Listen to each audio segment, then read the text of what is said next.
Captain John Smith was one of the most mysterious figures in the history of America.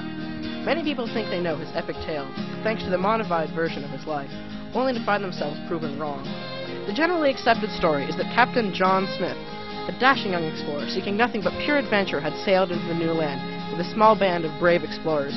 While most of this story is true, it is also true that Smith and more than 105 other colonists who ventured to Virginia were motivated by the promise of gold and Indian treasure across the ocean. John Smith was born in early 1580 in Willoughby, England, to a middle-class farmer's family. He was a very daring man, sometimes a bit too cocky to others. He constantly dreamed of adventure and even tried to run away at the age of 13. He finally left home at the age of 16 when his father, George, died. Seeking to join the Austrian forces and to fight the Turks in what is now known as the Long War, he started his trip across Europe. This voyage was not easy.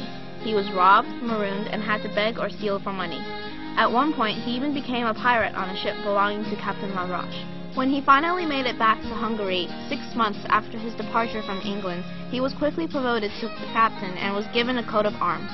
While fighting in Transylvania 2 years later in 1602, he was wounded in battle, captured, and sold as a slave to a wealthy Turk.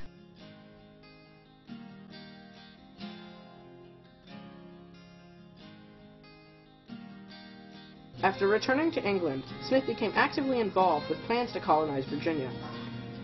On the voyage to Jamestown, Edward Maria Wingfield, a nobleman who argued with Smith frequently, managed to persuade the captain that Smith was planning to usurp the leaders. The captain put Smith under constant supervision, planning to execute Smith once they reached Jamestown. However, upon first landing at what is now Cape Henry on April 26, 1607, papers designating the 7 men in charge of the new colony had Smith's name listed as well. This forced Newport to spare him. Smith was eventually sworn in as a leader of Jamestown and helped the colony survive its first years.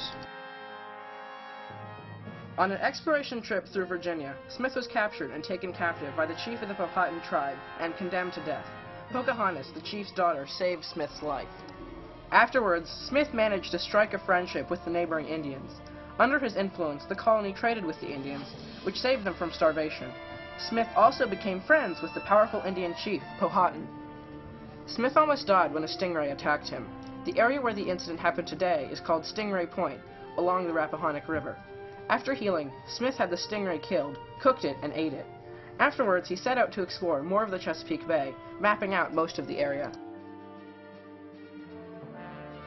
He ends up being essentially in charge of the fort by being the last member of the council standing. All of the others are dead or gone back to England for various reasons. He was injured in a gunpowder accident in 1609, ships back to England, so he's only been here for 2 years. Eventually, John Smith met his death on June 21, 1631, at the age of 51. In 1666, during the Great Fire of London, Smith's bones were lost to the flames. The tale of the great explorer was finally over.